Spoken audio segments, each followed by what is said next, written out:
अवैध स्प्रिट बरामद किया। महीने से चावल और अंडा नहीं मिलने के कारण मीडिया के माध्यम से गुहार लगाने वाली 5 सेविकाओं को सीडीपीओ ने नोटिस भेज फटकार लगाते हुए कहा कि मीडिया में क्यों गई। वहीं नोटिस की सूचना मिलने के बाद सेविकाओं ने आवाज बुलंद कर कहा कि सेविकाओं को शोषण बंद करे।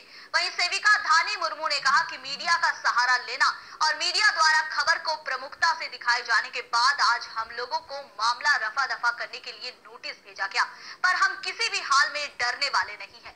वहीं इस मामले में आंगनबाड़ी सेविकाओं के समर्थन में उतरे भारतीय मजदूर संघ के कोल्हान प्रभारी ने कहा कि जल्द ही हम लोग इस मामले को लेकर मुख्यमंत्री से मिलेंगे और चावल और अंडा घोटाला करने वाले कर्मचारी और पदाधिकारी के खिलाफ कार्रवाई की मांग करेंगे।